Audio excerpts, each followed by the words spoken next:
Hello, I'm Ward 6 Lynn City Councilor Fred Hogan, and today I'm with members of the Stop the Violence Committee and the Lynn Police Department. Today, in collaboration with the Stop the Violence Lynn Committee, the Lynn Police reached out to us and wanted to say a couple words and say a couple things to the Lynn community on the murder of George Floyd and how we all feel about how this has affected our city and the country. First, I want to introduce Rob Smith. How you doing? I'm Rob Smith, Executive Board Member of Stop the Violence. I just want to say a few things to the constituents of Lynn. First, I'd like to start off by saying how proud I am of my Lynn community, especially the youth of Lynn, for raising your voices against racism and injustice that we all have been witnessing. I am proud of everything you are doing to protect your rights, assembling and protesting, both that come with a great responsibility. There are some that are using this fight as a cover for their own agenda to cause violence and destruction. I say to those people, we don't need your help, nor do we want it. We are stronger without you. I think I can speak for my fellow colleagues here today, as well as the LPD, and we are all in this fight together. My hope is that you look back at this sometime in your life and you'll be able to tell your children, your grandchildren, and even your great-grandchildren that you helped to inspire a change in the world, that you did it the right way. You made a difference because we all matter. Thank you. I'm speaking today, let me just take my mask off. I'm speaking today on behalf of being a mother and raising a black son in the Lynn community. I wrote this letter in dedication of my son and for all of the other youth in the city of Lynn. Dear black son, I want you to know that bringing you into the world was one of the biggest blessings. As I looked into your brown eyes and held you in my arms, I knew that it was my job to always protect you, teach you right from wrong, and love you unconditionally in a way that you can give the same love and respect to others around you. As I fast forward to your current age of 12, you have made me so proud, and the foundation that was built for you is standing so strong. So I asked myself, why is my heart breaking? Why am I so scared for my son to grow up? Why am I teaching my son ways to not be a threat when the blue lights flash and the police stops him? Boom, there's an answer. I'm raising my black son on how to survive and how to live in a world that the color of his skin can mean life or death. I stand here today to take a stance with the people of Lynn that there will be change in the Lynn community. I will not stand in the background and allow my son to feel that his life does not matter or any other youth in the Lynn community. I will not allow my son to not feel safe in his own community, nor any other youth in the Lynn community. I guess we're back to where we never really left. Let me say that one more time. We're back to where we never left. And I'm here today to say to all my black men, black boys, and up-and-coming youth that I see you, I hear you, and I stand with you. I breathe for all the lives lost. Good afternoon, everybody. I'm Tonio Gutierrez. I'm also the Lynn Youth Street Outreach Worker for Lysoa Inc., Street Level Outreach. I've been a Lynn resident, I don't know, about 17, 18 years. And I tell you that I've been watching the news, I've been tracking, and it breaks my heart to see the situation that our African American people are going through. It never even ended, it never stopped. These type of situations, like the Floyd death, should never be happening. It should never happen. Those that know me know I'm not political. It's not my thing. It's not my agenda. But today I stand in solidarity, right, with everybody. See, but it's not just about everybody. It's Black Lives Matter. I am very proud, right, of our youth in the city that have not created the situations that are going on in other cities, and I hope and pray that it remains that way. I'm very reachable. They know how to find me. I track them. I find out what they're doing, what's going on. And every night I sit at home and I watch the news, and all I can do is shed a tear because my brother's an officer in New York, man. And it's like the stories that I'm hearing from my brothers and sisters from out there, my family, it's heartbreaking, right? And some of the officers that are standing behind me, like I know some of them over the years, and I had to be taught that I had to look past the uniform, that these men and women are exactly that, men and women. They're human beings like the rest of us. So why is it that we're starting to treat each other different all of a sudden? And you know what? That officer that committed that, he's going to pay the ultimate price for the decisions that he made. Unfortunately, he didn't think about it because along with him in the uniform, other officers have to pay for what he's committed. And I tell you that's heartbreaking. For me, again, I don't do politics. It's just not my thing. I'm a realist. I stand up for what I believe in, right? And I believe in most definitely, wholeheartedly, right, that Black lives do matter. Thank you. My name's Officer Wright with the Lynn Police Department for 24 years. I am first and foremost a man of color, and I'm also a police officer, and I believe in my job. I believe in the men and women that I've worked with over the last 24 years. I believe in helping people. It's how I was raised. I was raised to see beyond color. My job has gone beyond trying to arrest people for doing bad things. The majority of the time I've been a police officer, I've worked with the youth. I've watched kids grow up, running camps, part of a student police academy. That is what I am about, and that is what I know that my police department is about. My spirit wanted to break. My heart is broken. But moments like this, the messages that I've received from my fellow officers, from my friends, from my family, my friends that I consider family of all colors, from all backgrounds, in support of me as a person, and also me and my brothers and sisters that are police officers. We just want to stop any cycle of violence toward anyone.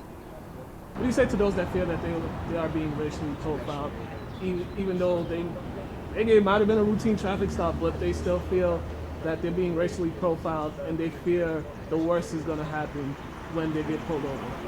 What do I say to them? First, I say I understand, personally, from personal experience. I have been racially profiled, and I know I have been as a younger man. But every single time, I'll speak for the officers of Lynn, every single time that someone gets pulled over, it's not because of racially profiling. And if they feel they have truly been racially profiled, then they need to speak up. They need to get through. If there was a car stop, for instance, they need to get through that, and they need to speak up. We have checks and balances. We have a job that we're supposed to do. We're not supposed to abuse our power. And this job can be a powerful thing. And in the wrong hands, as we've seen, it can be a major issue. And also, the use of excessive force. A lot of people want to know when is it necessary to use excessive force, because what we saw last week, it seemed that was an extreme, having a knee on someone's neck for 9 minutes. The conversation brought up about the chokehold, use of the police department. What does this department do with that? How does this department train its officers to de-escalate a situation? That is exactly it. We're trained to de-escalate. We are not trained to use excessive force. Excessive force is illegal. It's really bottom line, period, point blank. We are not trained to do that. We are trained to use the necessary force that we need to use to gain compliance, to stop the issue, stop a threat. Only what we are trained to do. We're not supposed to escalate beyond to excessiveness. What we saw, that we all have seen on video and on TV, was beyond wrong. And follow that, we're seeing all these protests happening.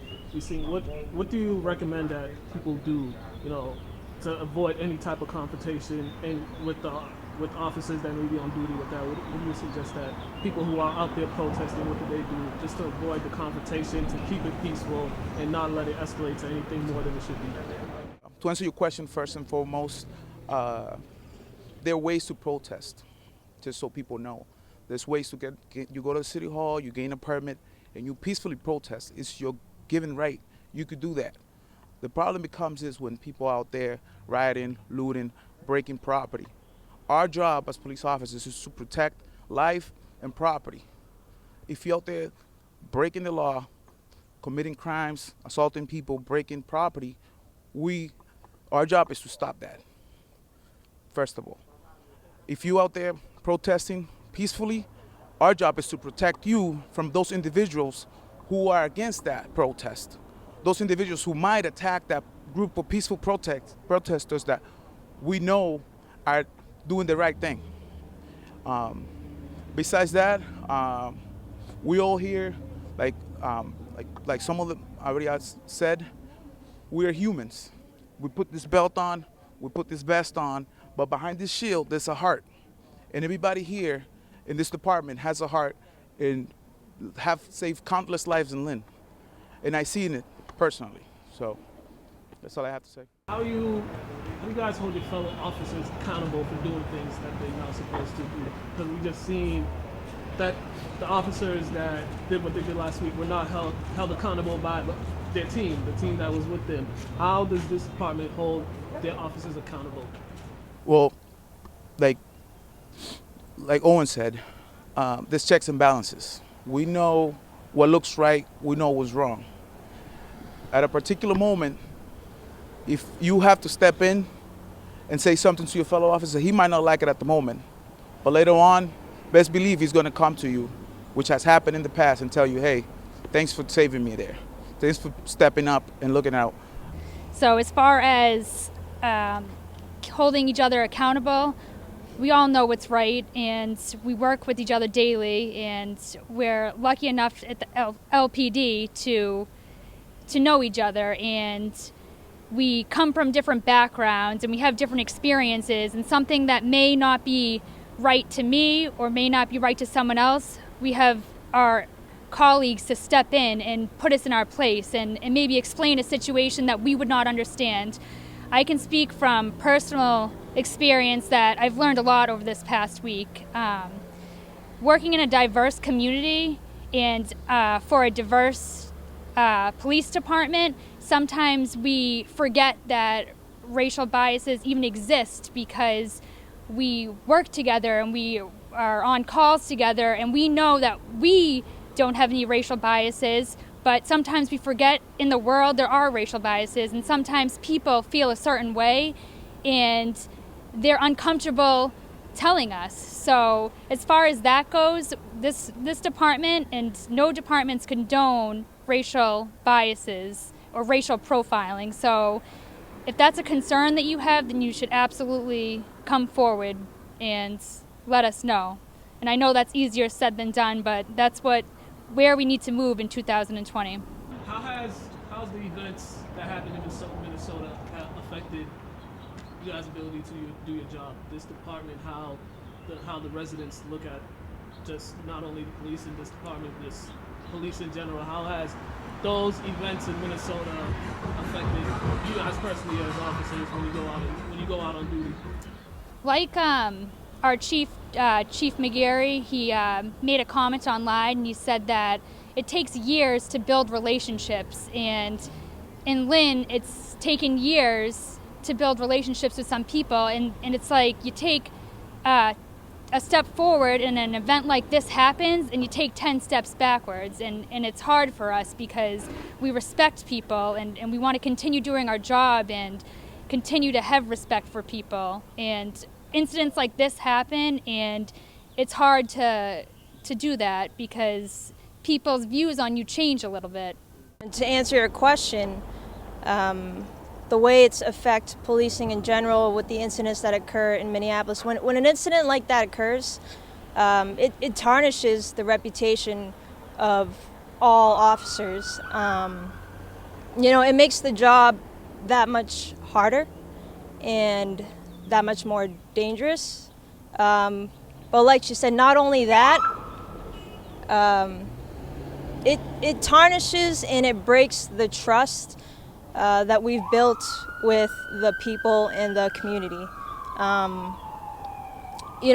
will always support law enforcement because I am a police officer. I stand behind the badge and I support my fellow sister and brother officers that I work alongside with who work to protect and serve. And that's to include all, not just one set of group of people. You can't pick and choose. It's to include all. What I don't support is, a bad officer or officers who abuse their power, because like I just said before, it tarnishes all officers all around. With that being said, we have to work harder and better and stand in solidarity with one another. As far as what happened in Minneapolis and how that affects us as a whole, cops around the nation, us here in Lynn, it affects us greatly. Our goal is to increase our relations with people, have a better perception of us, for us to do our job appropriately, fairness, serve the public.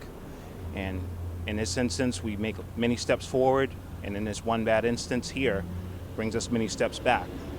So what I think we need to do is we don't quit, we continue to do our job, continue to form our bonds with each other, form our bonds with the community, and take our baby steps forward and continue to build relations. And if it takes days, years, whatever it takes, conduct that properly and move forward.